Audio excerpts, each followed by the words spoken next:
Hi, YouTube. Welcome back to the door. It's time for part 8 of the Callisto Protocol with a Therapist. I hope you enjoyed part 7. I definitely enjoyed part 7, so much so that I was itching all day today to jump into part 8. So I would imagine some really cool stuff's going to be ahead of us. Hopefully lots of stuff to talk about. And what I would love for you to do is to leave another thumbs up and a comment and follow the links down in the description, because it helps the channel a lot. And those of you that do pop over to the stream and say hi, thanks for doing that. Also, if you financially support these streams in any way, thank you for doing that. All right, let's see what lies ahead. As Danny just struggles. Woof.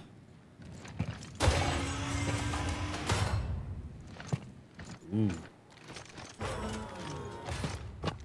Trippy little hallway. And circus of values.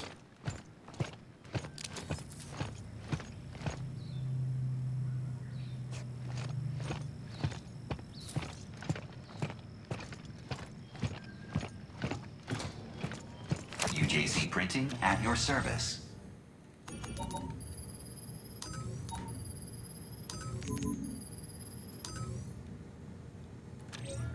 Something tells me that I'm gonna want all this ammo. Alright, so I got 2,700 bucks to mess around with here.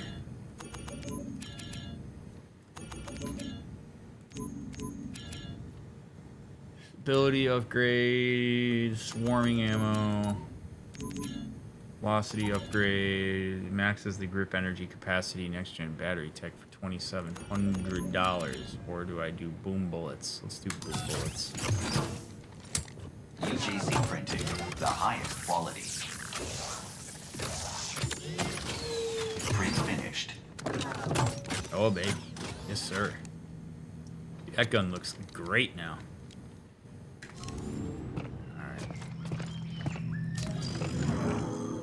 Alternate fire. Weapons upgraded with alternate fire mode provide higher firepower but use more ammo. Press and hold the right mouse button to aim down the sights and press the middle mouse button to use the weapon's more powerful alternate mode. Okay. Good to know.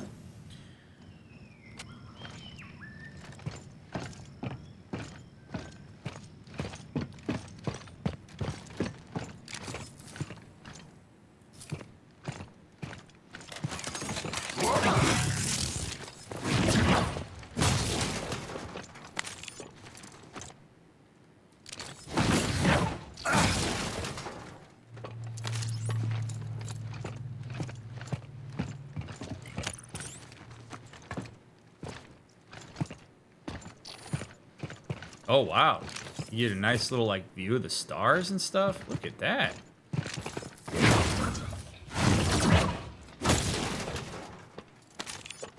Damn, hope you didn't buy ammo at the Circus of Values, because there's plenty of it down this walk. Man, this is... Whoa. Look at that skybox.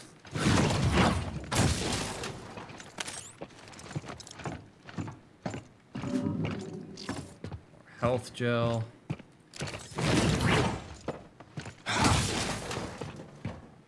Health gel, don't care.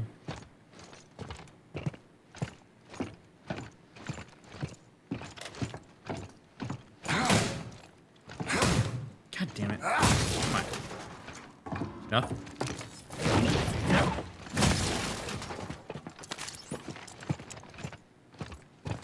Plenty of ammo to go around.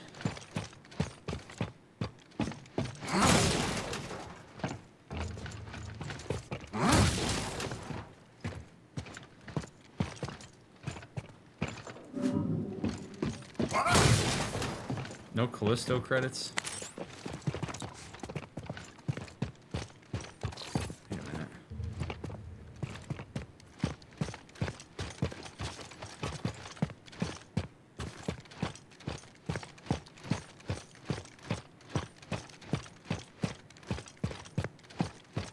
The hell?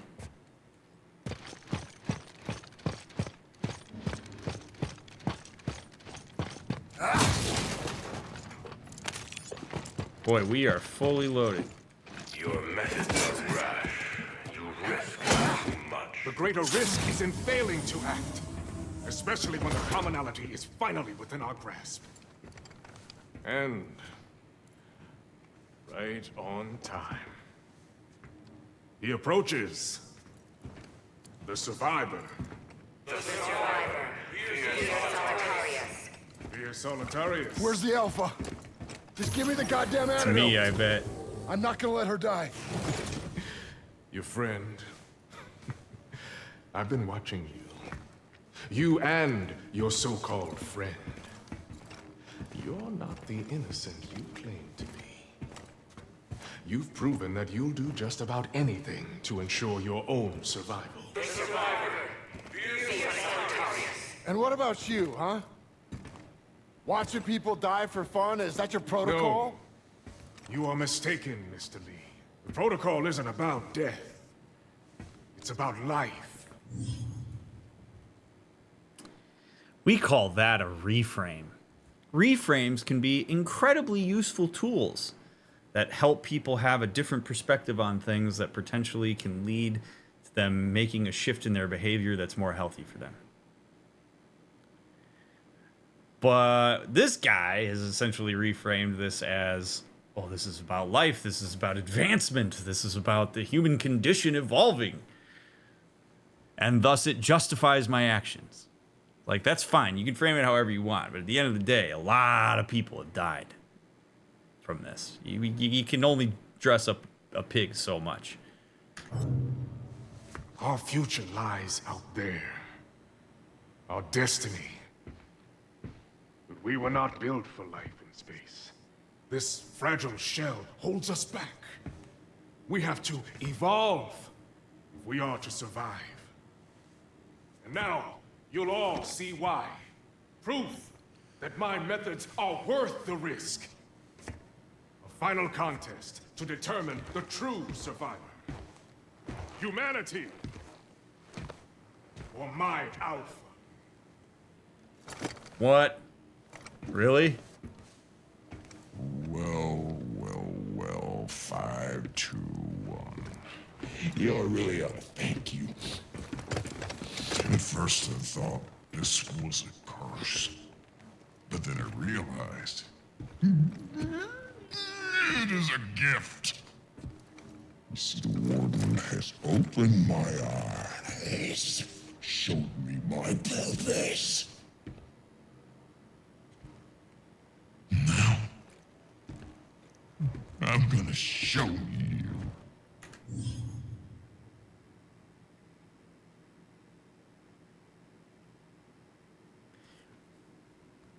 The motto of this stream is you matter, your experiences are valid, and don't let anybody ever tell you otherwise. And I'm going to take a perspective on this that you might be surprised by. Which is that if he actually is having an experience of like, this is awesome, who am I to take that away from him? Like, if he got infected and is turned into a superhuman Terminator version and would say that it's just all, it feels great and he's invigorated and that this is what it's all about. And we had some level of experimentation that would support that this is actually a really good apex level version of humanity. I'm not going to take that away from him. I actually understand why he might. And now his desire to fight me is kind of stupid. Like, we could have a conversation about this. Like, why don't we sit down and you tell me a little bit about what it's like to be in this physical state. Now, Ferris was not a particularly kind person before he turned, so I don't know that he would actually be willing to do that. You know, it kind of sucks that human apex predatorness went to Captain Douche instead of to like a person who cares a great deal about the well-being of others. That sucks. But it makes sense to me maybe why he would want to like advocate for that if it actually feels good for him. Like there's a level of inductiveness there that it is understandable. But he looks horrible, so there's plenty of people that are healthy that might not look great or might not fit whatever standard of beauty us measly humans have. I mean, who knows? Maybe amidst the necromorph community, he's handsome Squidward. I don't know. Maybe our standards will shift as we become more one with the sickness. I mean, I'm only saying this because, like, if this dude actually believes in this and is like, yeah, this is pretty great. All right. Now, the warden being like, yeah, this is all justifiable because look at my boy. I don't know about that. And now we get to see who wins, humanity or my alpha. Like, if I lose this fight, it justifies everything you did. He's talking as if he orchestrated this whole thing. Ridiculous.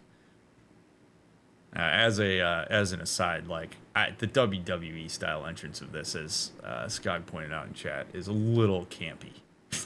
It's like a little campy. Like, why do you want to fight? I don't understand his incentive.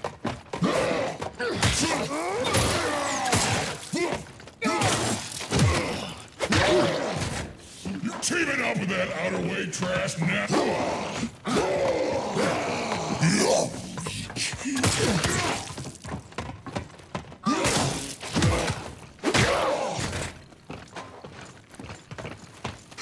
It's also pretty funny how like anticlimactic this is without music.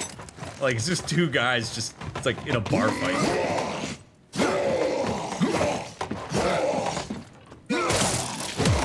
Really? Jeez. I'll find you wherever you go.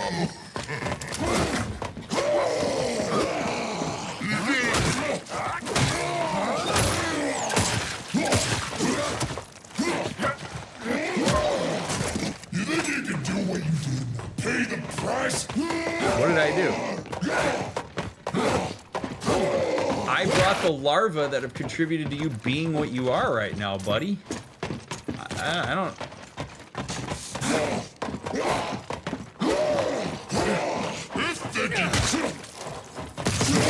Oh, God.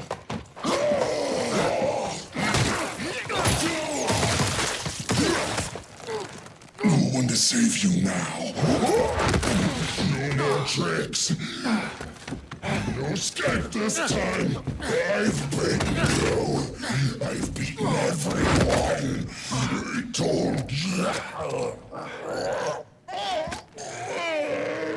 What's happening to me?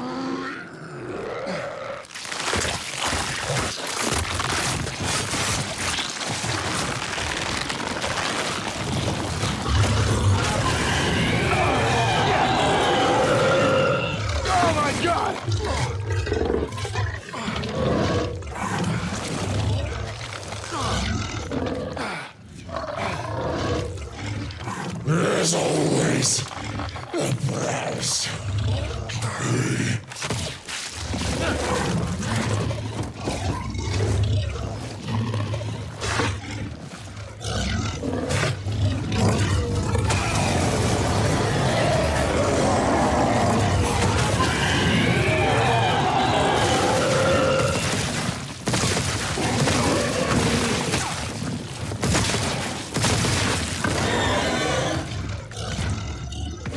Better inject that quick, buddy.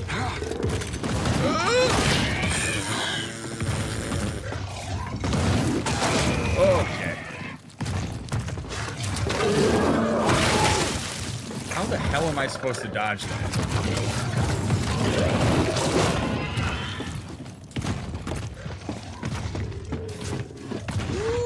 Woo, run away! I don't have another injector. I'm gonna die.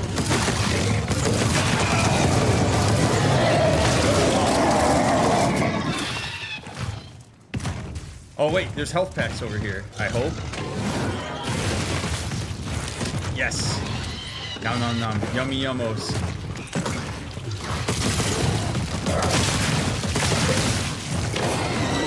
Oh, baby. Oh god, I went to pick up the ammo like an idiot. Run.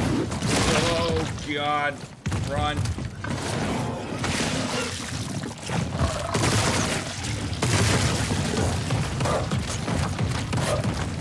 Jeez. That ain't good shit.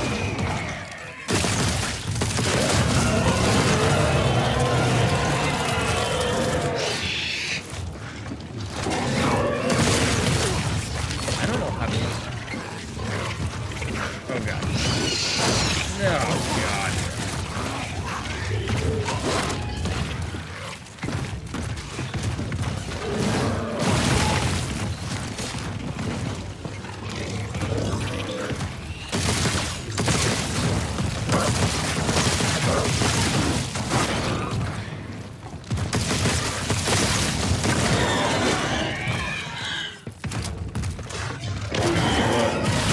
God damn it.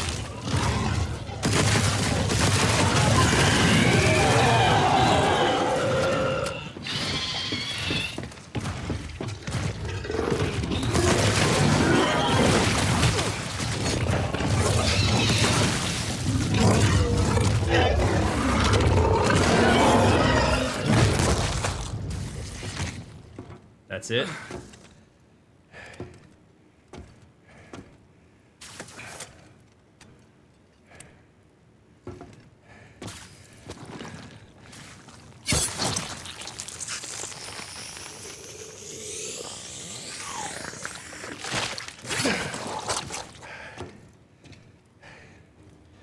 Hold on, Danny.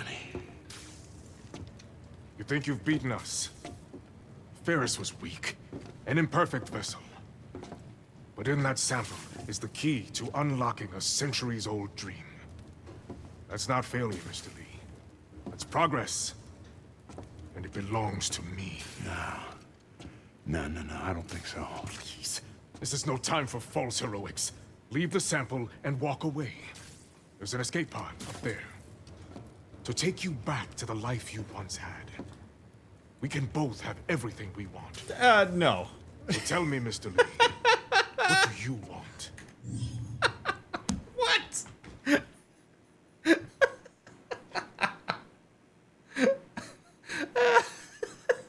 Yeah, what a compelling argument. The thing that you just created and all the things I've been fighting up until this point unleashed upon the general populace. Yeah, man, that's what I want. Yes. Yes. Fantastic. Great. Good. Yeah, I'll give you that. I'll hop on an escape pod. I'll go back to Europa. We'll act like this never happened. That's how far up his own ass he is, by the way. You know, what happens sometimes is if you have people around you that either, like, kiss your ass, lick your balls, yes man you just constantly, and don't ever hold you accountable or make you think about the shit that you're doing, you will inadvertently start to think that not just the people around you agree with what you're doing, that just people in general share the same passion and drive and agenda that you have. And I actually think that that's where he's at this point. That, like, he's been so far inducted in this ideology, he is a believer that he has a sense of purpose around this. And I don't understand, I won't allow myself to understand why anybody would object to something that I so deeply believe in. Like, I'm not even going to remotely attend to possible other options because I know I'm right. That was a key statement in the last episode. So he is falsely going to assume that I am in lockstep with him, that I saw what I just fought and went, dude, imagine if we could all be that. Wow. You know, he was a little imperfect, but, ooh, baby. You're out of your mind? Scary that he could be at a point where he would believe that. Where he would actually, of full sound in mind and body, make that proposition to me and think that that's a great deal. That's how scary all this is, man. He is the culmination of what, like, a cult ideology will do when a person's coupled with that, a sense of purpose, power, a decision that they're somehow existentially correct about things. It's what you get, and it looks insane when you're an outsider. But it makes sense if you track the way that these things develop. I'll tell you what I want. I want my sister back, fucker! Yeah, of course he's not real. Or is protected, yeah. A valiant effort. But surely you know by now, I never lose. No. This time you do.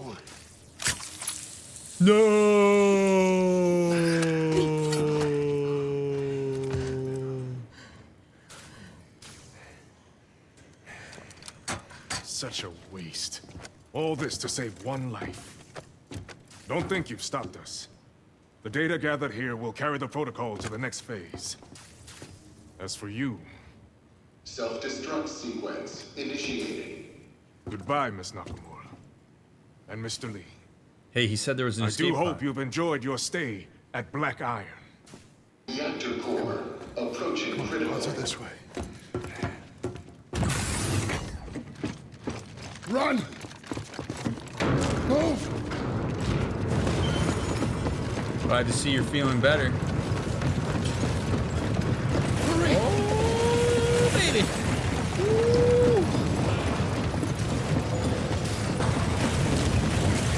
Always Just the keep reactor going. core. We gotta get to the escape pods. Oh man, they hacked the mainframe. She's faster than me, my Almost slow there. ass. I see What are you pods. stopping for? It only seats one. What do we do?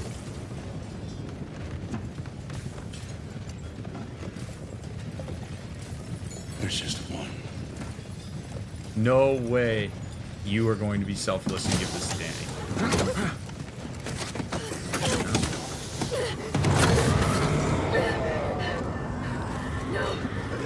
You don't know what you're doing! I didn't. But I do now. I can't keep running from what I've done. What are you talking about? Sorry. For everything. I do belong here. Don't do this! Jacob! Jacob! Well, that's a cool shot. Data transfer complete. That transfer worked both ways. He learned more about me, and I learned more about him. In the chaos of the moment, I didn't realize he had also given me the evidence I was looking for all along.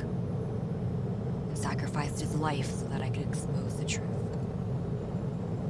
Was he trying to make up for the pain he caused? Or just chasing some kind of redemption? Either way, I hope he found some peace.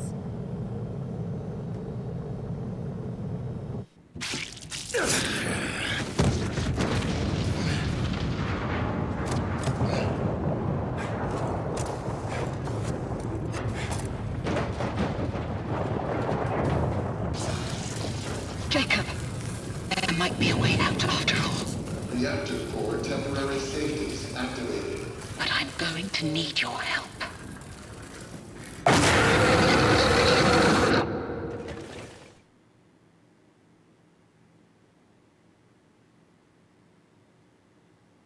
Good thing I bought the DLC. I wasn't expecting that that was going to end like that.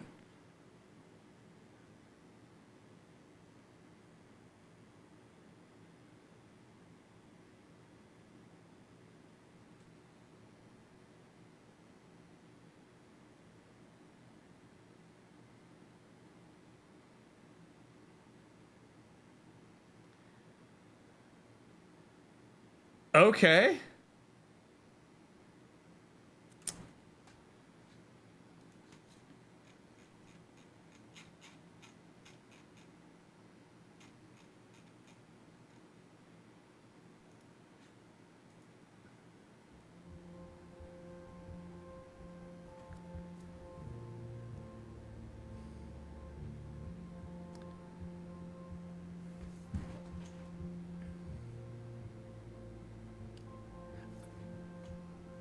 I want more.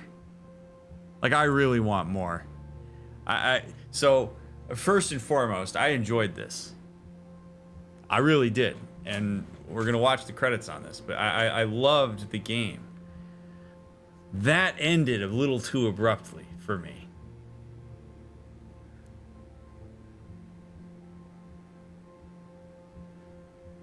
In a way that I'm sort of like jarred on like plotting my way through an analysis of it.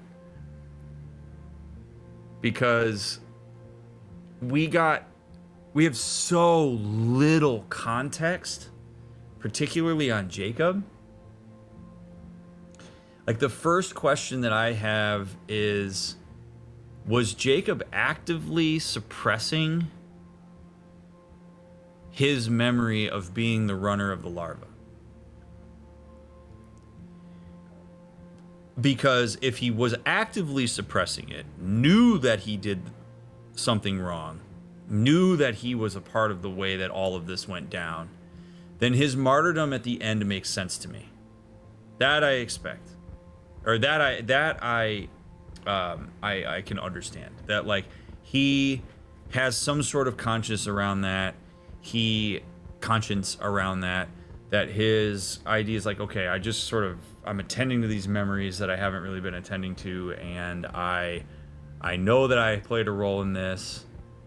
And yeah, I mean, he said it doesn't matter when his partner asked what he was running, but we don't know if that means it doesn't matter because I'm ignorant to it and I don't care as long as I'm getting paid, or if it means it doesn't matter, I'm actively covering up the thing that we're running. I mean, because we didn't see him open the tube when we saw the flashback to him opening the case.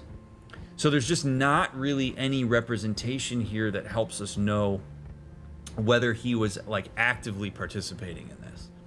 So, I mean, to some extent, like, if we assume that he is, then him at the end letting Danny go and saying, you know what, I'm going to do my penance for that, I see that in some ways as an act of integrity, and I respect it. If he didn't know what he was doing and then discovers it in hindsight, makes a little bit less sense to me. Now, I do think that it is consistent that he would throw Danny into this escape pod, because if you went through all that work to synthesize that cure, to inject it into her neck, and then get to the life pod and go, no, actually, that's mine. Glad I made you conscious enough so you could watch your own demise when this tower explodes. That would be a little bit weird. Although I would understand that too, because if you walk up to that pod and you want to keep living, you hop in and go, yeah, sorry about you, man. I cured that, but I couldn't promise there'd be a second escape pod. Godspeed. The Slytherin in me is hopping in that pod. Like, I did my part. Didn't know how many pods there'd be here. But I just... Ferris, yeah, like stumbling into being the alpha. I don't know that I like that. Like, if there's one piece of this storyline that I don't particularly enjoy, it's that. I think if it was going to make more sense, you would probably do it where, like, maybe the reason that he's an asshole curmudgeon is because the warden is actively experimenting on him. Like, the warden knows that he has the capacity to be patient alpha and is, like, doing certain things that are affecting him. And maybe he was like a legitimately good security guard, and part of the reason he's turning into a dick is because he's starting to feel the effects of what's coursing through him. And then the warden's like, yes, I've known all along. And he's like kind of tortured by it, because he's like, there's a part of me that like never wanted to be this way, and blah, blah. Like, that to me psychologically would be so much more interesting. It would have a lot more continuity. Like, the fact that we happened to be in a moment where he got pushed out the window and fell down, and then somehow turns into patient alpha, and then shows up and feels the same kind of convictions around it as Warden Cole, that doesn't track for me. That feels too gotta make a leap here. I think there's a potential there to make Ferris a very interesting character, if you're willing to indulge the fact that, like, maybe he's not an asshole in the way that we think. Maybe he is somebody we could empathize with. Something I talk about in a lot of the games that we play is that you have to make, I think in order to have like a really rich body of characters, you have to make the like nemesis or antagonist, somebody that some part of you can empathize with, because it gives you more of like an internal conflict around the way that they behave. An evil character is way more compelling when you understand why they're doing what they're doing. Ferris being an ass at the beginning, we don't really get a lot of context for, and then being really strong as the alpha and wanting to just beat my ass again, it just makes him a bit too myopic, and it doesn't make him particularly relatable. So that when you kill him and you take the stuff out of him and you inject it into Danny, you don't really think much about it. It doesn't feel like any kind of quandary. You know? So that's the only part that I don't particularly like about how this was handled, but overall, I think the representation of how people would process all this shit is very good. I got like the horrificness of the story and what happened is really good stuff. It just it doesn't feel fleshed out to the extent that I would like. So I'm a little bit bummed by that. That's all. I did buy the DLC, so assuming you're still watching right now, I'm going to play the DLC. I'm going to play it immediately after the credits roll here, but I do want the credits to roll because as with every playthrough, I think it's very important to give credit to the folks that worked hard to put this experience together for me to analyze. I will take this as an opportunity to say that, like, those of you that have been watching this live with me on Twitch, thank you very much for doing that and hanging out with me each night while I did this and staying up to date with it. Those of you that have been watching this on YouTube, thanks for watching that content as well. My YouTube channel continues to grow in large part because folks like you are willing to watch my Let's Plays and indulge my content and hear what I have to say, and I'm grateful for that. Those of you that have left thumbs ups and commented along the way, I read every comment. I don't respond to all of them, but I do read them, so thank you very much for engaging with the content. And again, big shout out to the devs for this game for making it. Like, you can tell that a lot of blood, sweat, and tears were put into the environment in particular. Like, the way that was crafted is absolutely incredible, and I found Callisto itself to be quite compelling. So, I always do my plug to say, I'm happy to consult on stuff like this, because that's the change I would have made, is the one with Ferris. But it was great. And I hope you enjoyed it as well. And I hope you stick around. Maybe you'll skip ahead because you don't want to watch the credits, but I do hope that you'll stick around and watch the DLC. Seeing as what I do think is cool about the way that ended is Danny thinks that Jacob's dead, and then we see that Jacob isn't dead. Like, I kind of like that. Who knows if they'll meet again. This does feel like a game that calls for a sequel of some kind. I mean, there's a richness there that I don't think really is fully fleshed out with the way that this was done. But those of you that are here in chat, if you have any questions about the playthrough or anything you want to know about, like if you want me to elaborate on something that we saw or anything like that, this would be a great opportunity to ask that. I do think that this would be maybe a world that would be fleshed out better by playing multiple characters instead of just Jacob. I don't feel particularly connected to him as a protagonist. I feel more connected to the stories of the people who were experimented on and the prisoners. So I think playing different roles in this world would be awesome.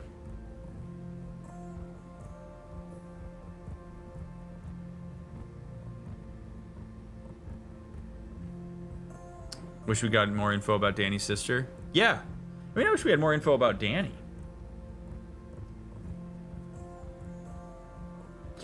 Like, I think that's the hard part, right? Is like, it feels like you're sort of expected to care about the characters because the characters care about each other.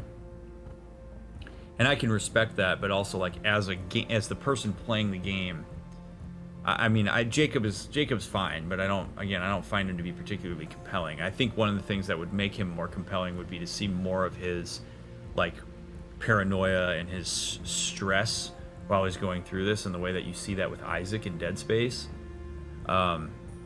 You see a little bit of it in the sense that, like, he's looking around behind his shoulder and stuff, but I'd love to see a bit of a degradation of his psychological experience as he goes through it, as he comes to something that I think a lot of games don't do a good job of. and I wish more of them did do a good job, is changing the protagonist's demeanor as they learn more along with the player. I think sometimes there's too much of a push to kind of like keep a protagonist static. I think Red Dead Redemption does a great job of that. Like, I think watching the way that Arthur, his orientation to the world he's in changes throughout that game as more things unfold.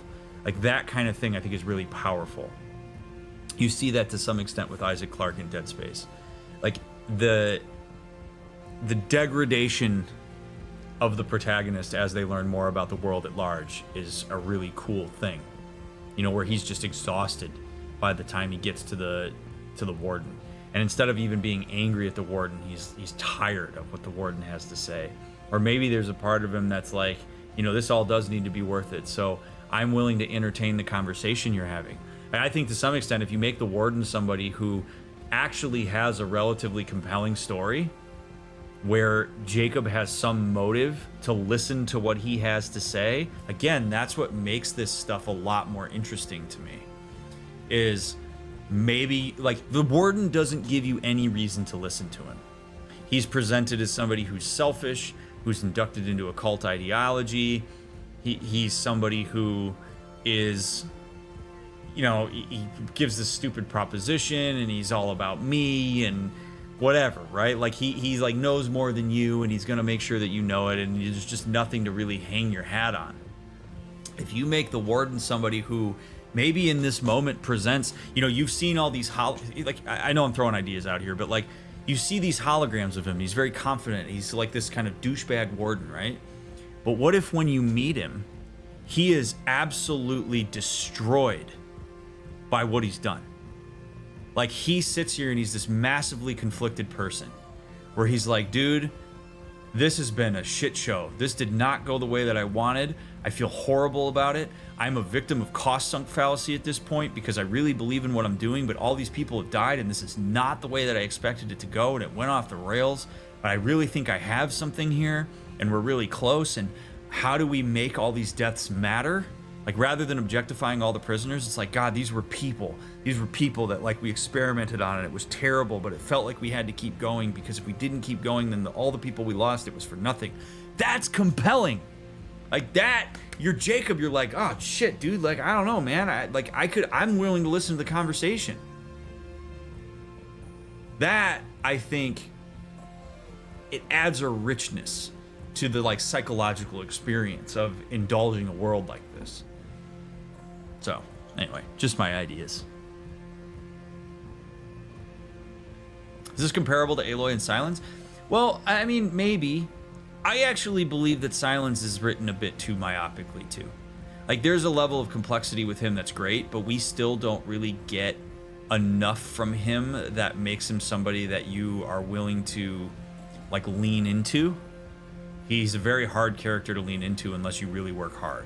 So, like, that's the thing, right? Is, like, I believe that, like, evil antagonists should be written in a way where there's some part of you that actually feels like you can lean into them. It makes it way more complicated.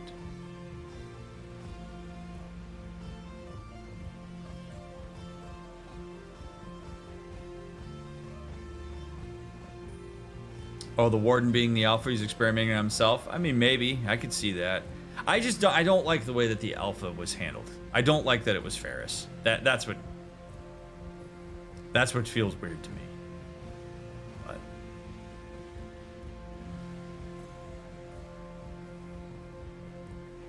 But make him somebody who is really dramatic, really complex.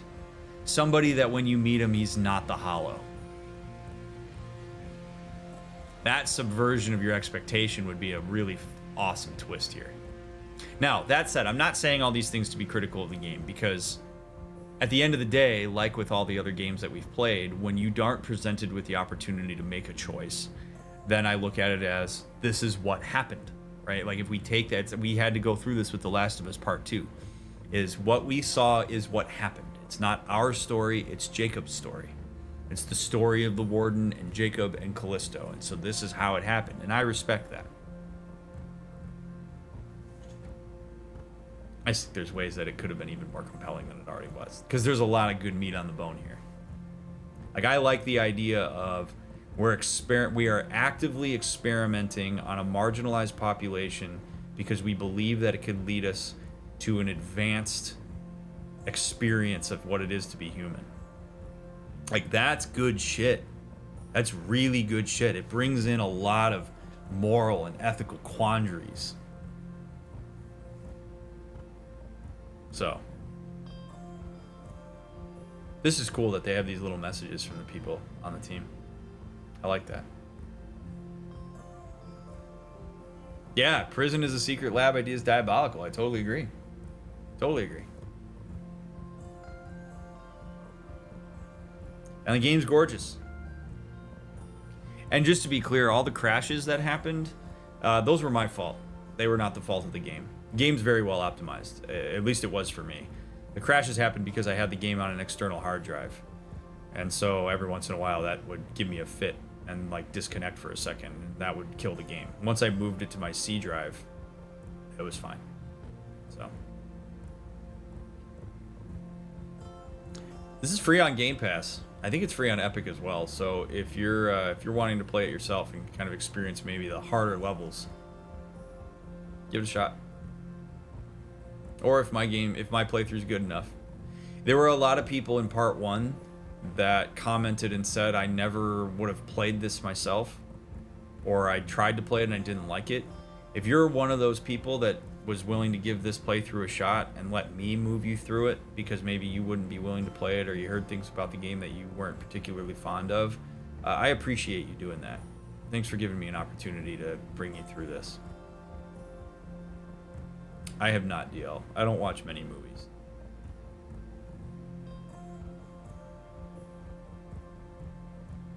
It's great environmental tension.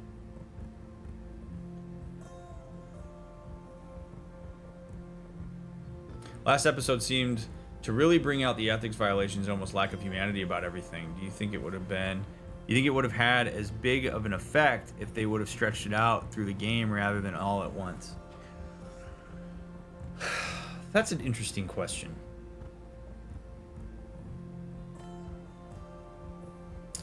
It does feel like some of that was like they tried to wrap it up into a reveal. I do think if you got a bit of a slow drip of it, it would be interesting. Like, I do. I think like Jacob's kind of like amnesia around his role in it and stuff. Like, I look at it as like this. I can see why certain people struggle with the story because I think the way in which it was constructed, you see it from an angle that doesn't really give it a chance to breathe in the way that it could. So I guess an example of that would have been that like it might have been interesting to see more of the struggle that they were going through. That was this something, because it is a progressive disease. Like that would have been, I don't know. I don't know how you pull that off with like one person, which is why again I think that this is a world maybe we're playing as multiple people would be better. But seeing, it may have actually, I don't know. This is how I think about these things. It may have actually been interesting if for the beginning part of the game you have a perspective of actually really not seeing the horrors of it, where all you're seeing is like what the warden is seeing and believing, where you're seeing like people that are like at the apex, or maybe it's a select few, or it's whatever, and you are compelled to be like, wow, this is really cool that this is something that people are achieving. And then you see the nuts and bolts of it and all the terrible things that happened, and you have to manage the dissonance of like, oh shit, I bought into this and now I'm seeing what happened in order to get us there, and I don't feel so good about it anymore. And then at the end you're presented with an opportunity to either like make good on the cost sunk in the ideology that you were hooked into at the beginning, or do you go with your experience and go, no, none of this was worth it. Like that, again, that stuff makes it compelling. Dissonance is compelling. Getting people to fight through dissonance, I think, makes things way more yummy than when you are sort of handed like a very like linear, myopic view of something. So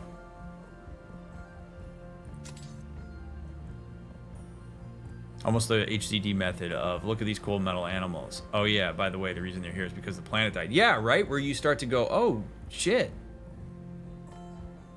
So. Alright, let's play Final Transmission for a little bit.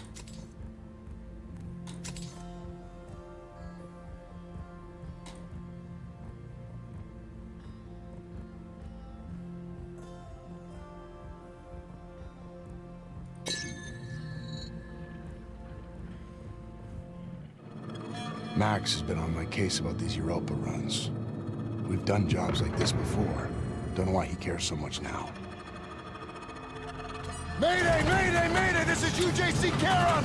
Returning to Callisto! Hold on! Brace for impact! Grab him, too. Oh, we're gonna get a little plot synopsis. What are you doing? Hey! I didn't do anything! Dr. Caitlin Marler, and as per Article 412 of the UJC Penal Code, you will now be fitted with a core device.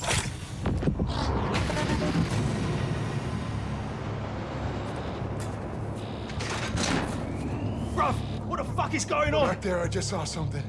It attacked me and it didn't seem human. There was an outbreak 75 years ago. Just like what's happening in the prison. They killed everyone, trying to contain it. Last time on I Can't Believe It's Not Dead Space. Yeah, right? There's a pattern. Arcus, Black Iron, Europa. Then about escape, So Jacob. what's it about? Not anymore. What's it about? Answers! Soon everything will become clear. Your core is linked with hers now. Or at least it will be once the sync is complete. Europa wasn't a terrorist attack. Jacob, what do you got there? What we got here is none of our business. But come on, got a job to do. Yeah, see, I don't know that he knew what it was. But I didn't. What about you? I played my part in all of this as well. There's no escape for me. Black Iron is where I belong. Right on time. He approaches. The survivor. Just give me the goddamn antidote! Also, those people he's talking I'm to. not gonna let her die. You're not the innocent you claim to be. You've proven that you'll do just about anything to ensure your own survival.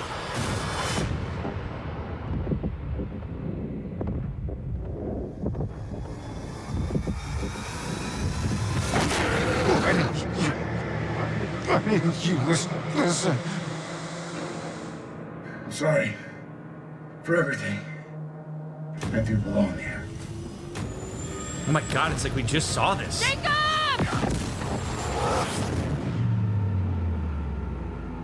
Choice. Every choice in your life has led you here. To this moment. To this place. Jacob, there might be a way out after all. But I'm going to need your help.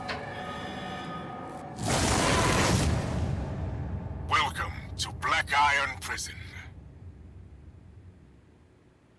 Been here all the time. They've been here the whole time.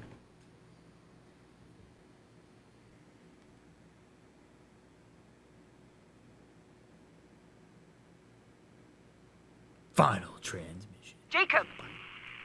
Can you hear me? Wake up! Jacob! Oh, did I pass out? What? Where the fuck am I? It doesn't matter. Just get moving. My lab's up ahead. It doesn't matter. What do you mean it doesn't matter? What the hell? Did I just pass out?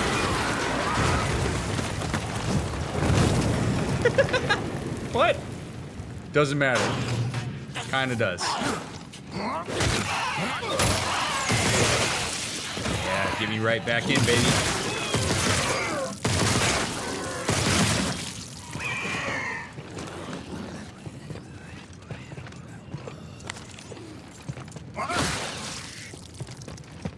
Move, Jacob.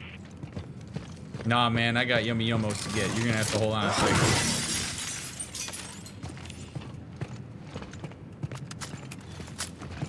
I do want to know, like, how long was Jacob fighting these things? Get moving. Yo, chill. No, I get it. I get why she's annoyed at me. Screams.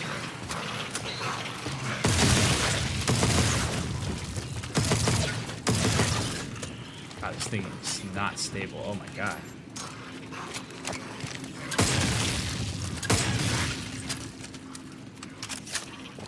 What, do you just spawn infinitely? What's going on here?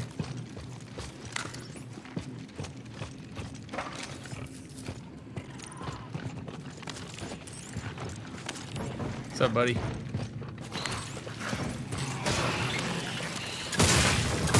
Oh, that's a good way to give me ammo, I guess. Nice. Ammo and credits. Yes, sir.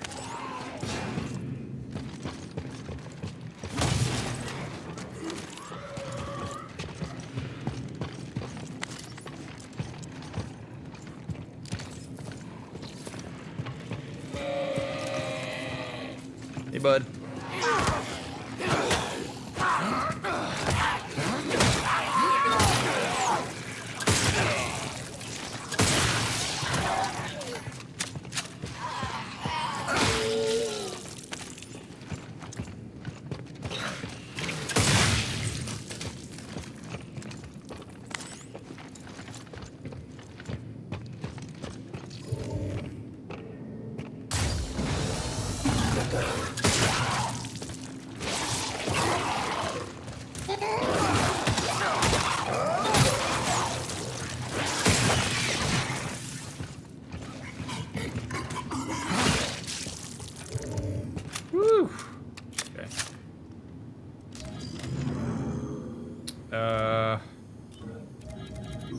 Boy, I am packing a lot of stuff. Honestly, I don't...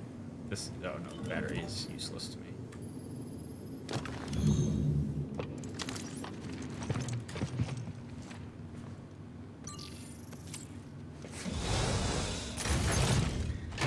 Okay.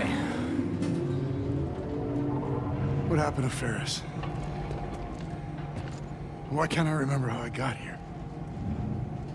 Dissociative amnesia. Your mind is protecting itself. Just hurry. I promise everything will become clear soon.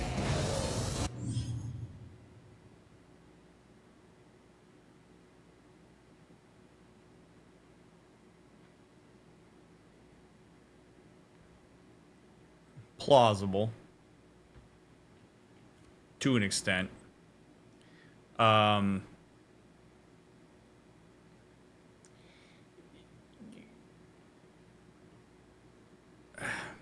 So, well, okay.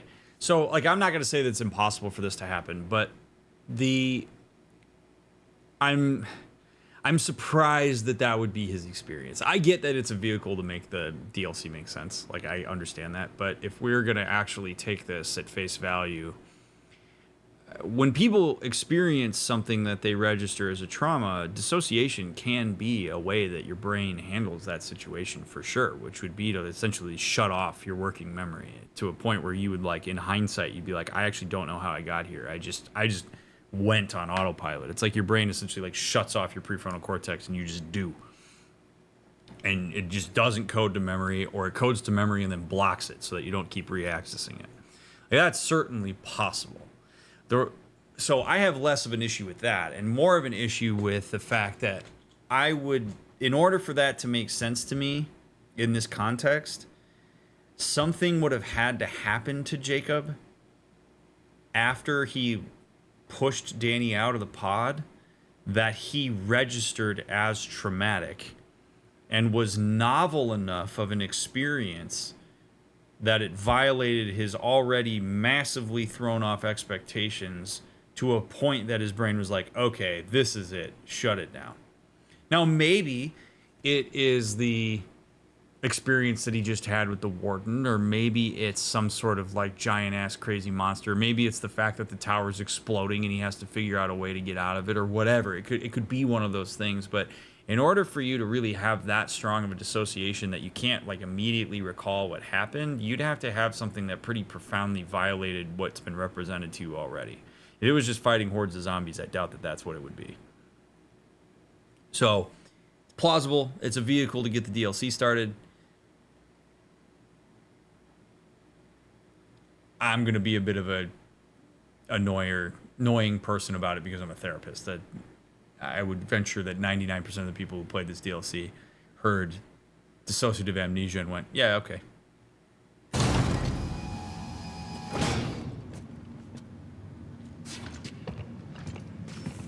The door to my lab is offline. You'll need to open it from there. Okay. I'll grab a fuse.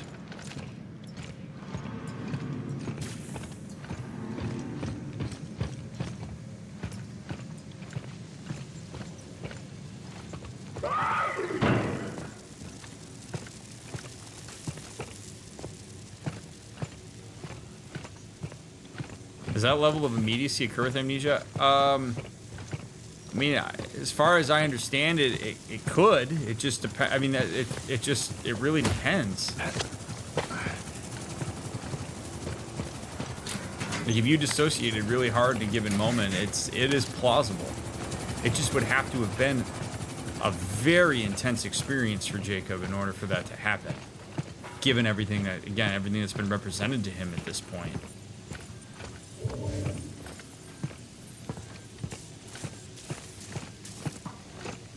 God damn. Dude, these labs really just went to shit, huh?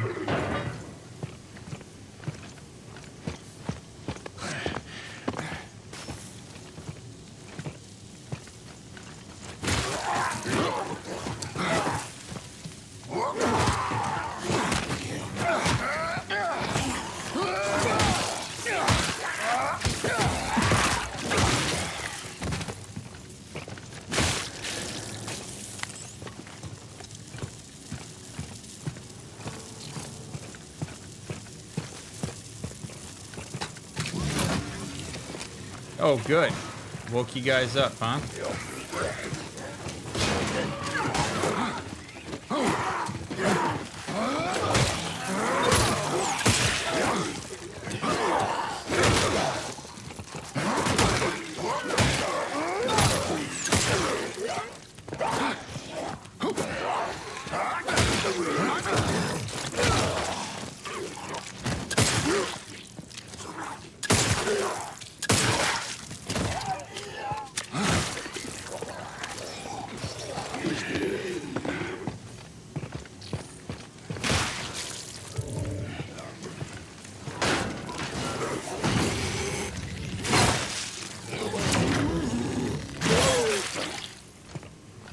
Twinsies.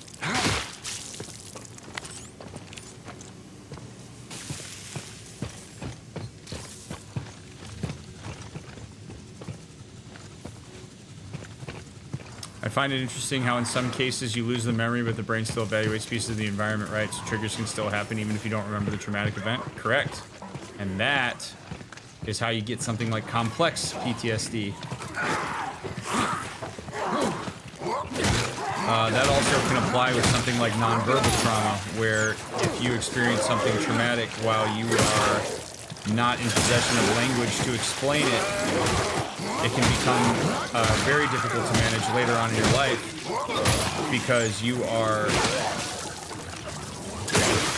don't have language to be able to describe it. So you have the emotional experience, but you don't have any way of having like a sophisticated way of processing it.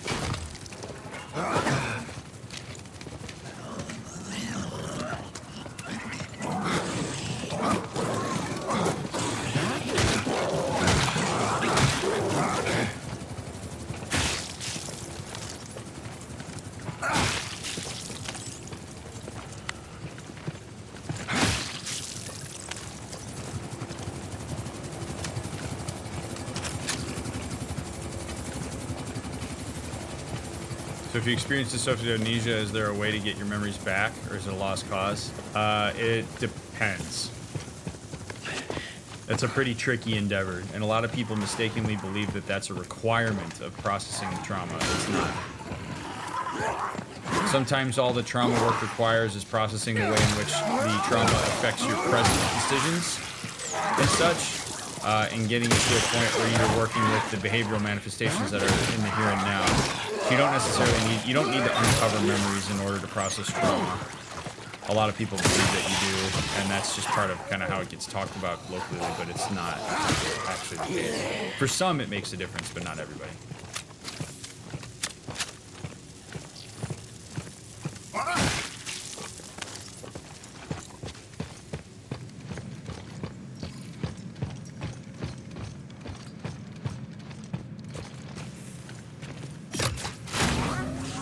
Let's go ahead and save.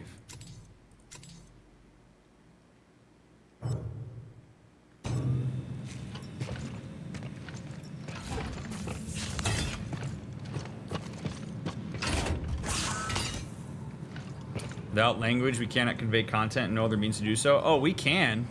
It just doesn't come out as language. So you will communicate it via, you know, physiology and perhaps like outbursts or whatever. I mean, there's all sorts of ways that people communicate pre-verbal trauma. You just, it's not like you don't know that it's happening. It's just you have an experience that happens that's so complex and physiological with no connection to language. That it's like, it's a very, people who have pre-verbal trauma will often talk about it as being like it's like an out-of-body experience, like its own contained dissociative experience. Because you know that you feel it, but you don't know how to articulate it.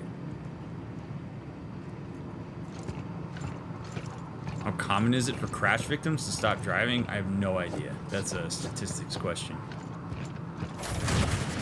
Does it matter? If a person decides to stop driving because they had that experience, that's just as valid as if somebody continues to drive after a crash. Oh look, we're back by Patient Alpha, unless that's another person that they did these experiments with. What the hell happened here? The entire place self-destructed, my guy. You were there. Yep.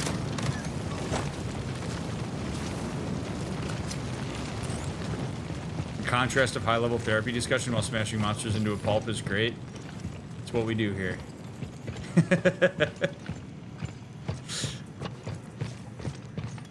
It's a juxtaposition I'm quite fond of.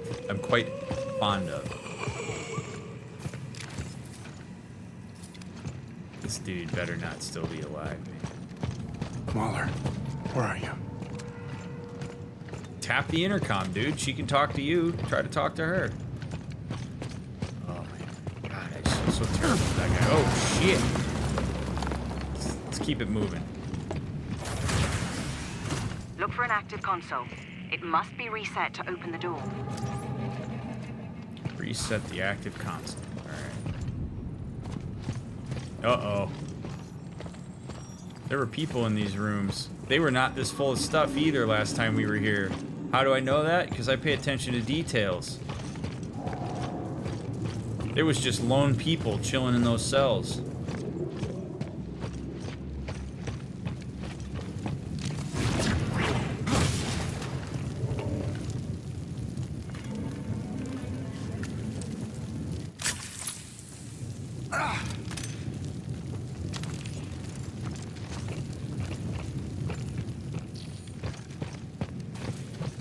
Hey, this looks The nodes promising. have destabilized. Align them to reset the system. Whoa. Whoa, whoa, whoa, whoa. Oh, that's cool.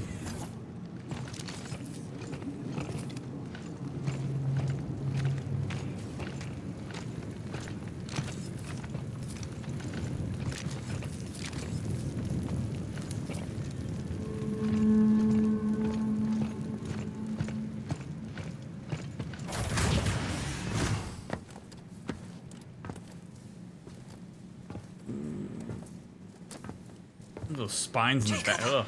Whoa. You made it. We have to hurry. There's still a chance. For what? None of this makes any sense. It's just your mind playing tricks. You've been through a terrible trauma. And what about you? There's no escape for me? What changed? You did. I saw what you were willing to do. I regret what I've done, but we have to keep fighting. We have to finish this. Now listen, there's an escape ship waiting for us. Okay. Ugh. She's not handling this well. You don't... Ugh, okay. Jacob is legitimately struck. So when I was talking during the credits about Jacob having a legitimate struggle, now we're seeing it, which is good. I'm glad that we're seeing this, right? Like, he's starting to be like, oh God, like, what's going on? I don't understand it. I don't have something to sink my teeth into. For her to just say, like, well, you experienced a very terrible trauma and don't worry about it right now. We just have to escape. I don't love that. I understand that there's an immediacy to this and that we have to get out of here because it's dangerous. I appreciate that. I respect it. I'm not trying to remove that out of this context. But if you just look at him and go, your confusion is trauma, don't worry about it. That coming from somebody who, as far as Jacob's concerned, has a level of expertise to understand that, it's not good enough. Like, explain a little bit of like, hey, yeah, you went through some shit. This amnesia is going to mess with you. You got this thing in your neck that you connected with Danny, which means you're going to hear some shit that's not going to feel real. All of this is going to feel confusing and overwhelming because it is, and because your brain's on fire right now. And so right now, what we need to do is focus on how we get you out of here, and I will provide you all the answers that I am capable of giving you when we do that. It's a small adjustment, but it makes a huge difference. Instead of just, you're traumatized and let's survive. Get to the loading bay and I'll meet you there. Yeah, and then what? Why don't we just fly out of here? With the most important cargo of all. What's that? I've downloaded all of my files to a series of drives. The first one's there. You'll find others along your way. You gave Danny a piece of the puzzle, but recover them all and we can expose Cole. Put a stop to his plans. Yeah. Right, one last job. Fine, I'm in.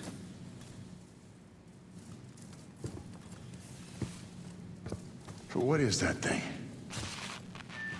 It held one of my experiments. It broke free when systems failed. Avoid it if you can. Fight it if you must. You're right. One last job. I have to imagine he's taking this job because of the sense of accountability that he's been placing on himself since rediscovering his memory. Don't leave that data drive. I wouldn't dare. The data contained herein is my confession. Ooh. Of my involvement with what transpired at Black Iron. The history of Callisto and the madness of Duncan Cole. What happened here can never be allowed to spread. The consequences would be no less than apocalyptic. That's it? Oh. Oh. Whoa, baby. We're gonna get some good meat on these bones. I'll be right back. I'm gonna go tuck my wife into bed and I'm gonna pee and then we're gonna keep going. Because I'm excited. Also, this should have been part of the base game. Like, we're gonna get all these confessions and explanations, man. Put this in the base game. Doesn't matter. Might as well be because we're playing it at the same time. Anyway, that's an aside. I'll be right back. Let's go. Find all the data things. Yes, ma'am. God, the detail.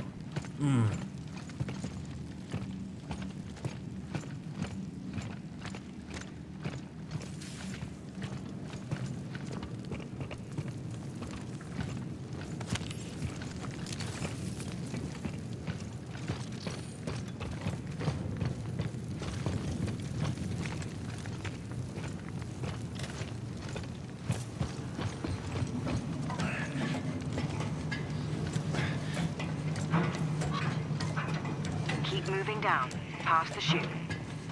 The loading bay is just beyond. Alrighty. I like that you retread the environment, but it's been changed up a bit. Oh, something dramatic's about to happen. Oh, shit.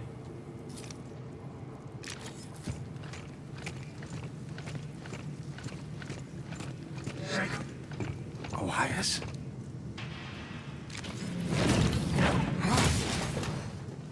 All right, so we're back to the same conversation that we had last episode. Now, Jacob has been informed that he is hallucinating, but that doesn't always solve the problem. Okay?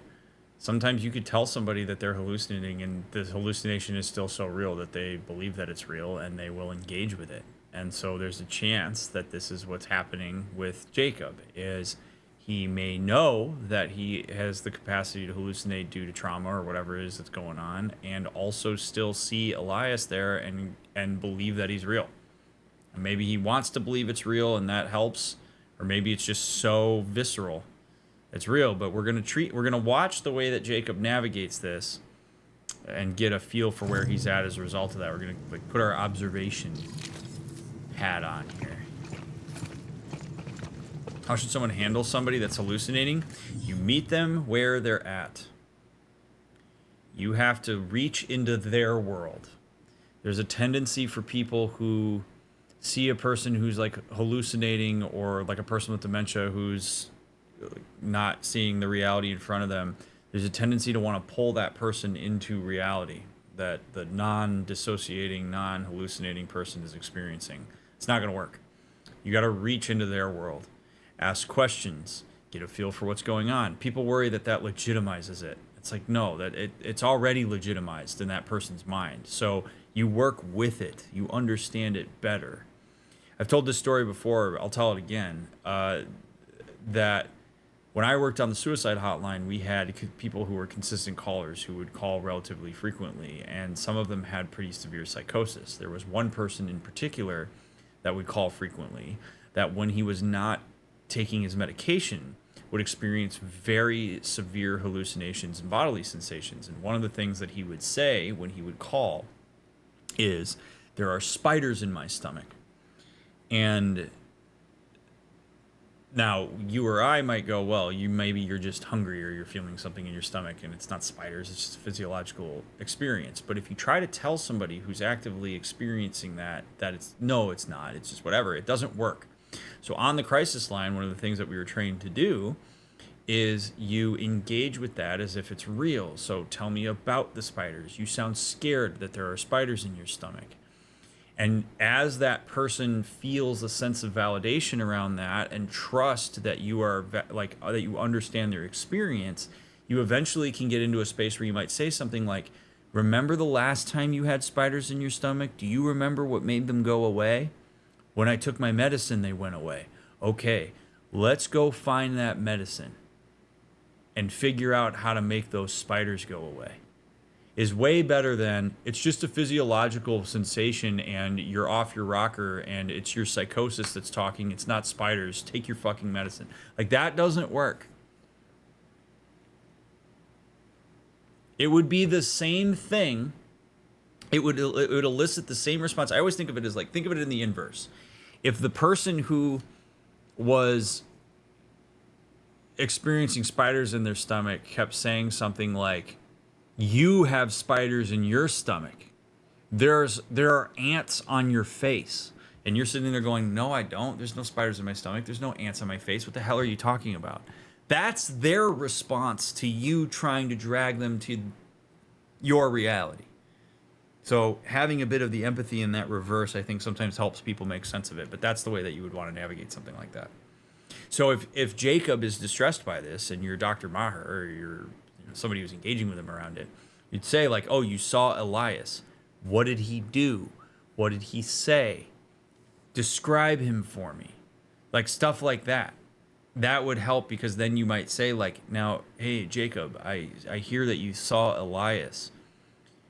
My understanding was that Elias, you were there when Elias died. So is there a chance that Elias is alive, or do you think maybe you were seeing something?" Right? It opens up the idea when you show that you have a level of curiosity for that. So that's how you engage with it. Doesn't do you any good to say, "This isn't real."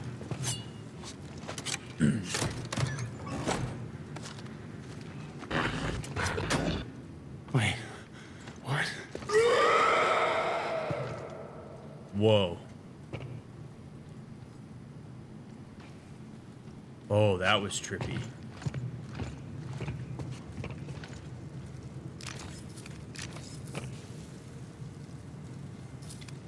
Okay, cool. All right, I like where this is going.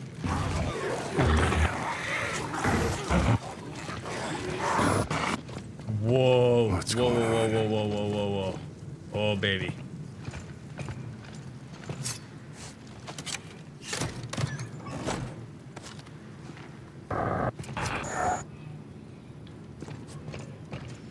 Yes, Cled.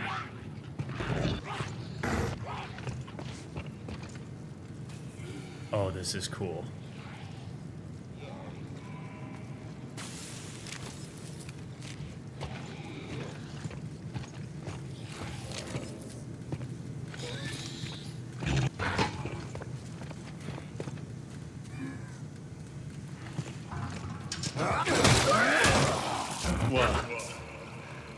You worried you're helping a murderer escape? It's your fault. Oh, man. Oh, we're getting... Oh, yes. Oh, dude. Oh. Murderer. So many dead. Murderer, it's your fault. Yes. Oh, God, I'm going to love this. Oh.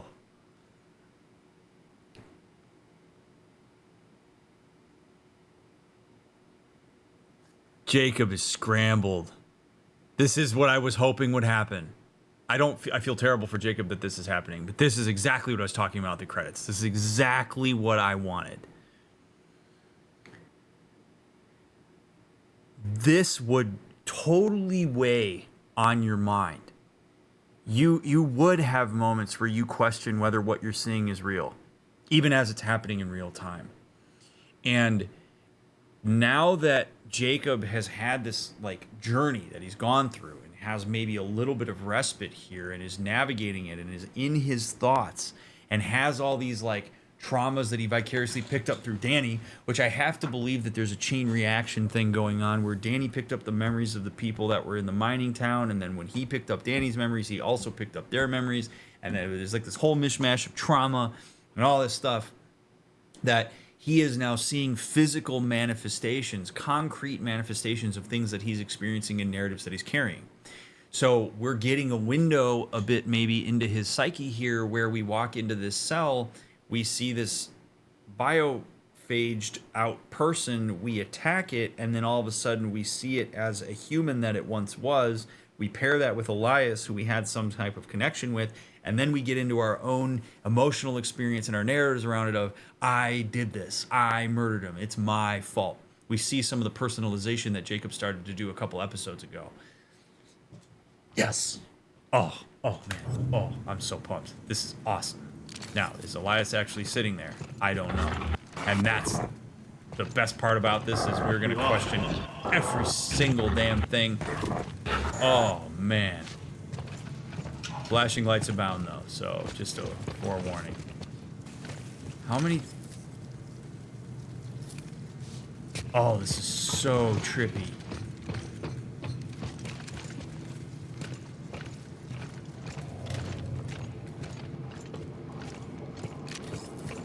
Oh, wait a second.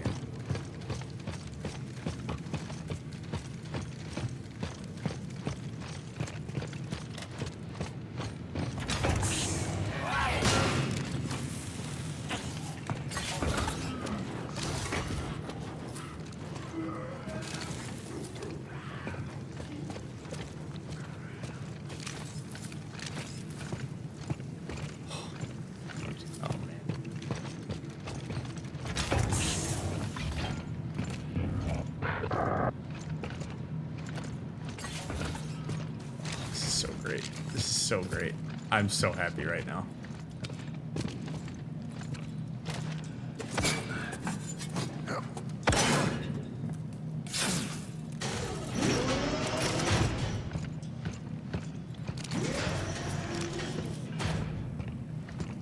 Something tells me this DLC may not be particularly kind to folks who are sensitive to flashing lights. Ooh. That little lens flare. So we're back in the... Wait, we're back in the prison then, right? Unit online.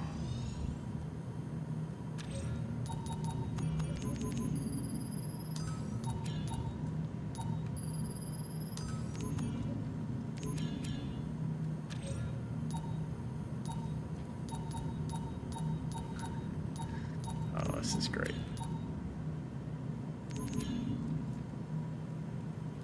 Option not available.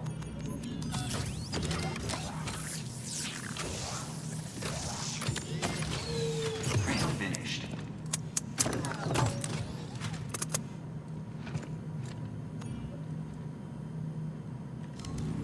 This is gonna be fun. Fun.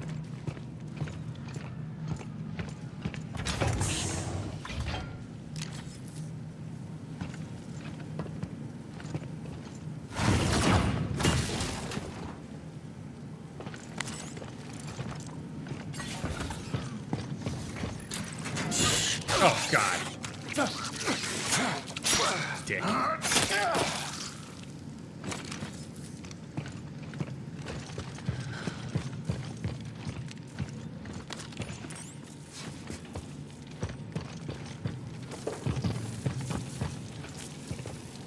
Holding cell access.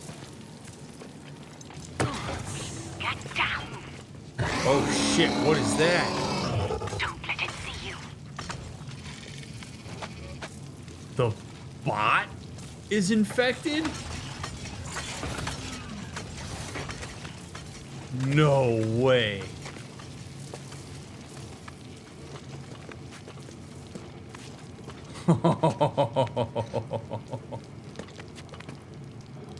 Oh, this is gonna be like playing Alien Isolation now with this thing walking around.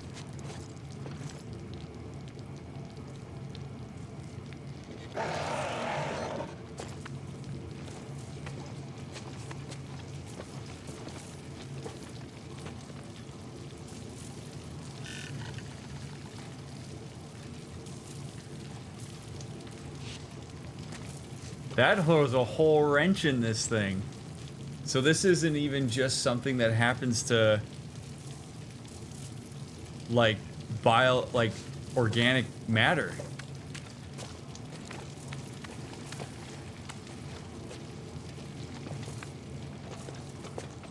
Oh, wow.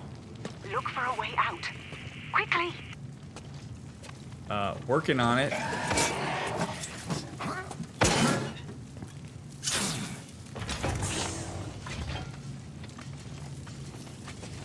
Oh, God.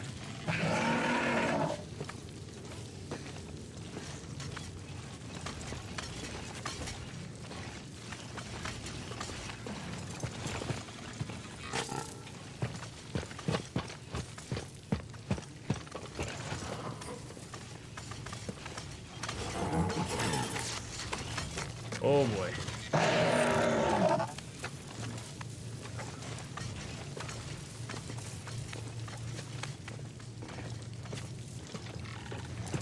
Go, go, go!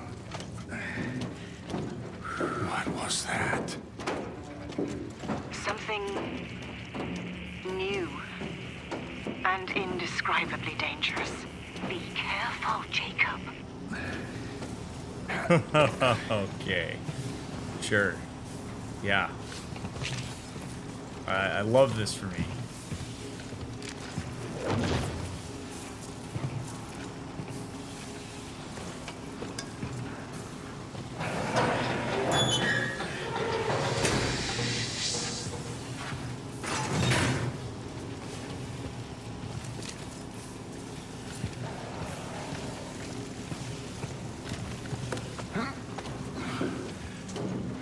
Over or under how many times I get killed by that thing in this playthrough?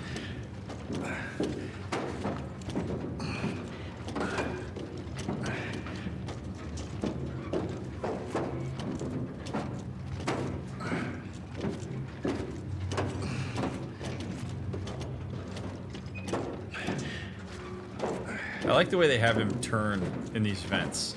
Like where he like grabs the wall and sort of like pulls his body over.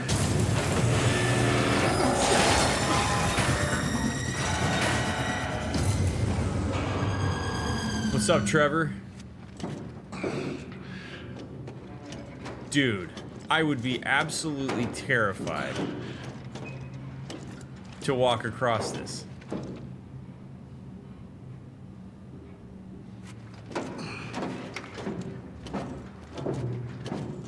That's also new. The prison has changed, Jacob.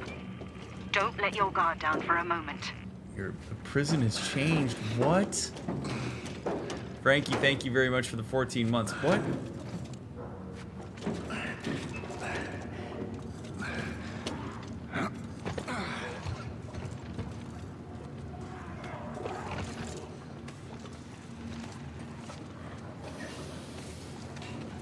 This is some wild ass shit.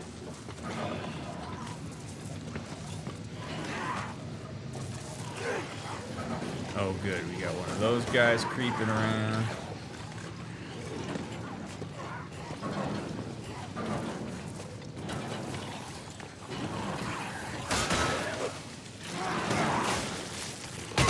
Oh, you see me? Okay. Shit.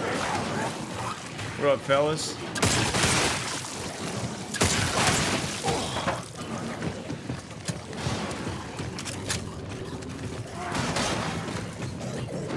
Where the hell did he go? Oh!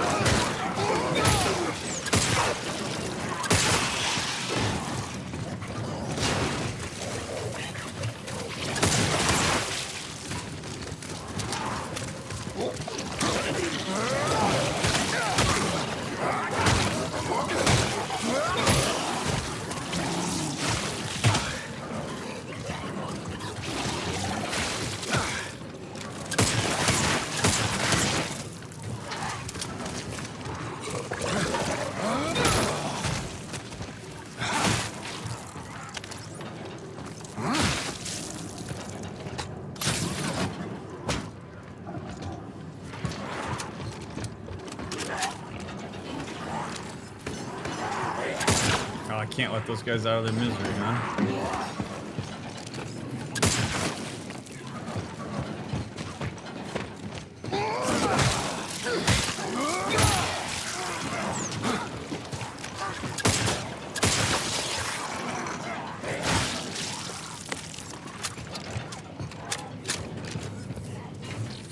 Alright, let's go find that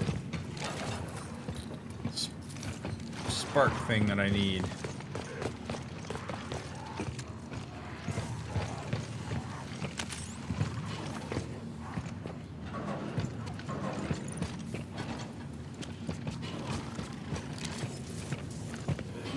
Who else wants some? I also like that we get to see more of the prison aspect of this, as awful as it is.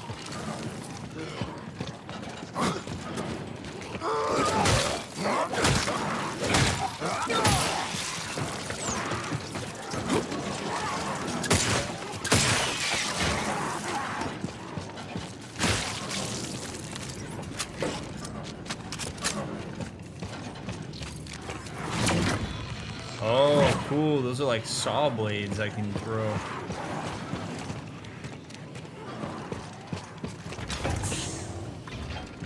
Might as well see what's in here first.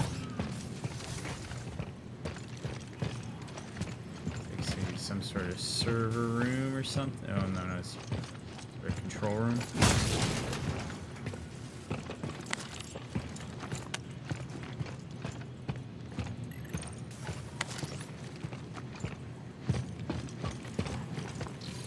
Also, I mean, I want to make sure that I get all those data things that she was talking about. I do not want to miss those, because I feel like we're going to get a lot of important info through that.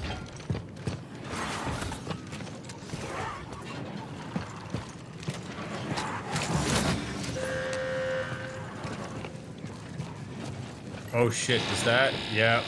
Does that mean they can all get out of their cells? Sure does. Okay. Okay.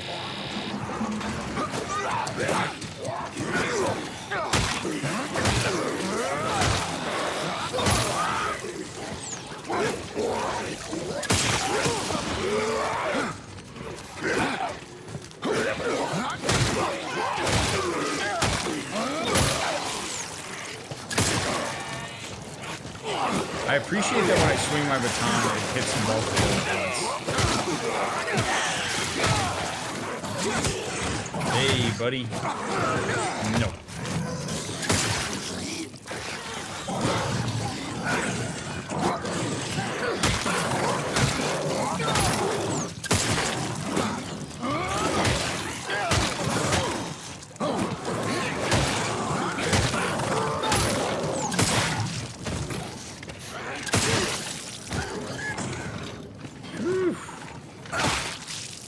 Oh, hell.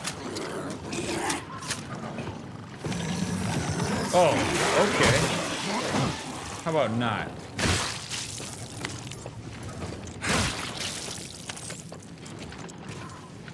Oh, I keep forgetting. I could have thrown saw blades at those guys. I gotta get more creative with how I use the environment. I'm such like a boring sword and board warrior guy. I don't ever really use like magic or the environment.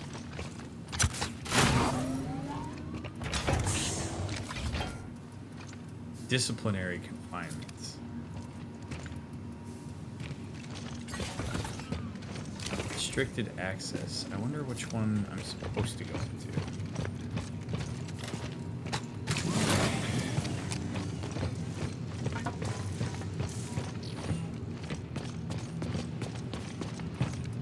Again, this is where I wish the game would tell me where I am supposed to go and where I'm not supposed to go.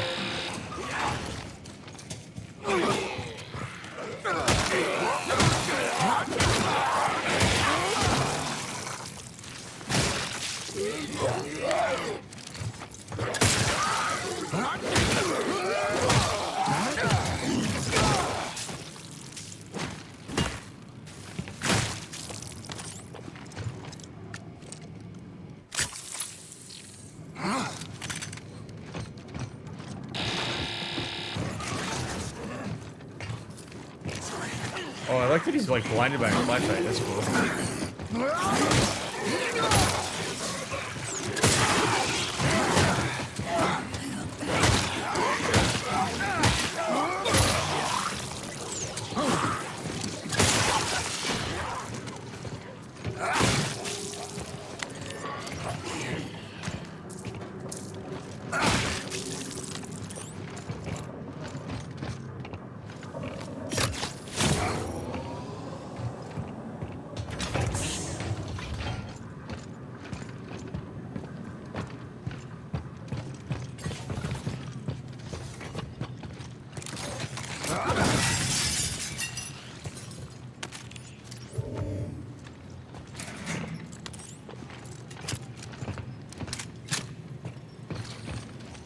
Please make a selection. Usually these are on the way to going where you're so, man.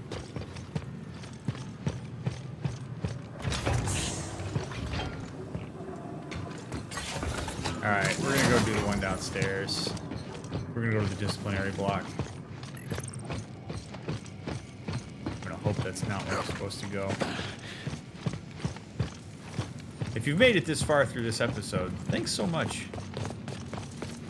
Glad you're here. You rock.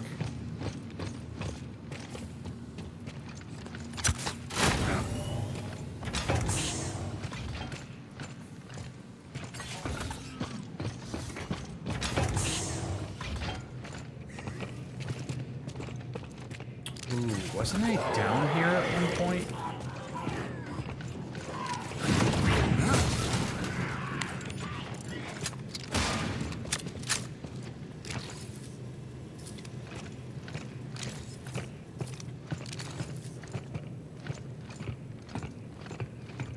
Oh, God, it's so dark and dingy, man.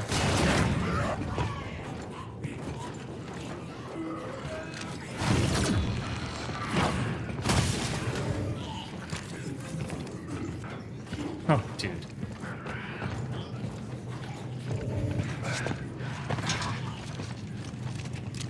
This guy's gonna like pop out at any time.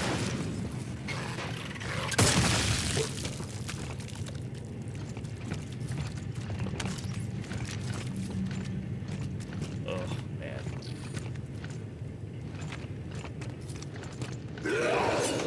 No!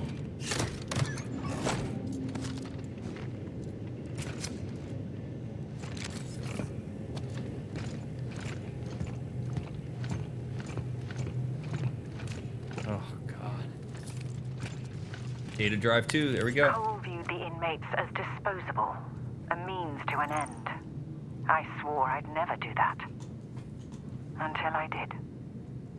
The desire to prove him wrong blinded me to the consequences of my own actions. Oof. What have I done? You've killed a lot of people in the name of science, is what you've done.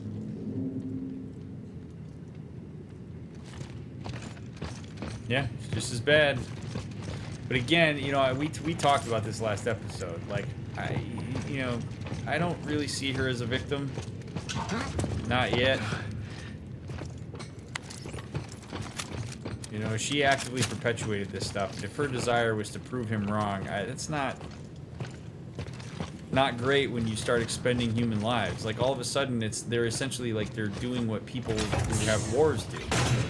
You got a bunch of, you know, politicians and leaders that don't actually fight on the front line, that are willing to throw armies in front of them, armies and armies of people at each other's forces, with no real consequence to the people who are orchestrating it. Yeah, when I came in, yeah, just cold, lifeless, whatever. Yeah, I don't really know how that's proven the warden wrong. And then it's like, hey, this Jacob guy, he's a survivor. He's gonna kill your alpha later.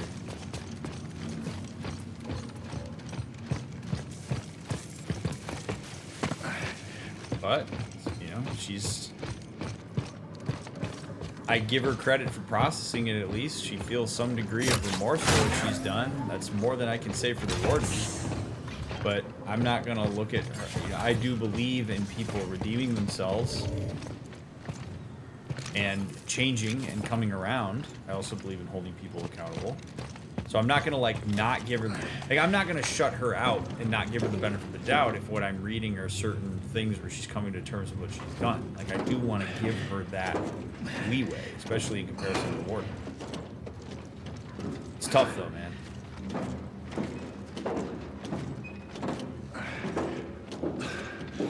And if you're like, nah, man, I've canceled Dr. Maher, I get it. Oh, God, this is too long of a hallway.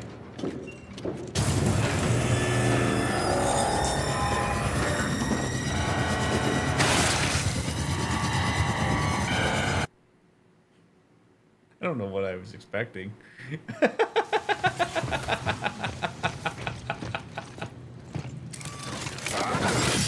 Oh no, please tell me.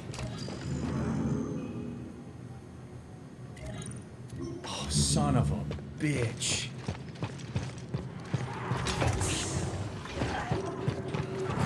I gotta go do this again. They checkpointed me without getting it.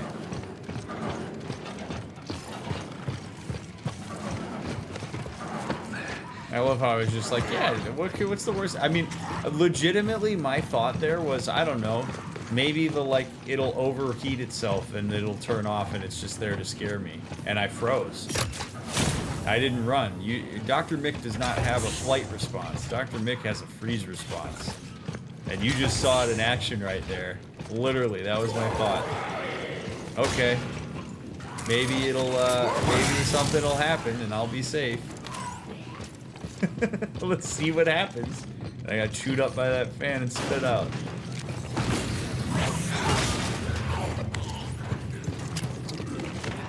Yeah, I'm the guess I'll die guy. I am indeed.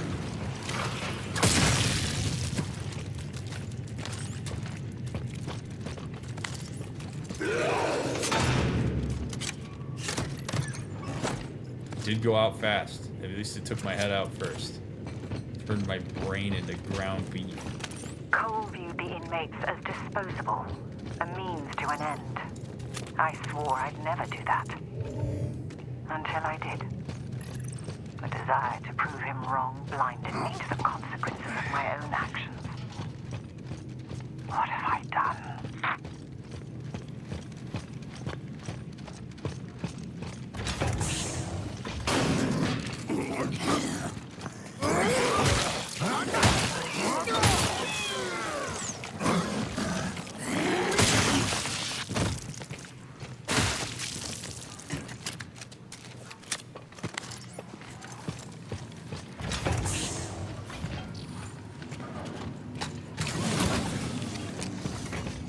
Okay. Guess I'm gonna turn and run when that fan goes off. I do love that though. Like, I love that we had a novel experience there. Like, you get like a very organic response from me as a result of that. I was not expecting that fan to turn on and then go, you know? That's the kind of thing that I like. Because if you're Jacob there, imagine that. You go through all of this. You went through all the rigmarole of navigating this station, getting the cure, all this shit, and then you die in a vent to a fan because you didn't know that that was a thing that could happen to you. That's it. We're all just right on the cusp of our own demise. And now I have the benefit of hindsight. I get to do it again, and I hate that because to an extent, wouldn't it have been something if I just turned off the stream and said, all right, that's it, Jacob's dead.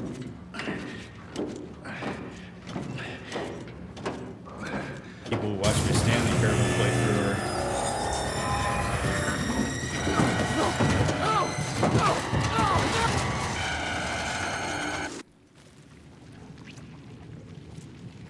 Can't keep running from what you've done.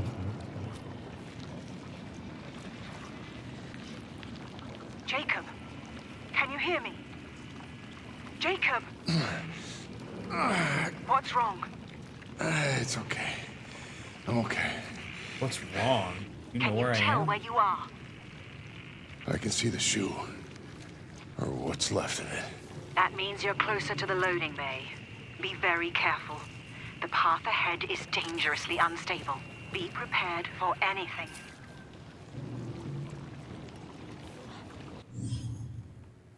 Part 9 is gonna really be something, huh?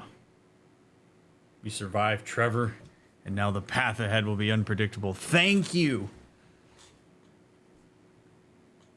so much for watching. I appreciate y'all.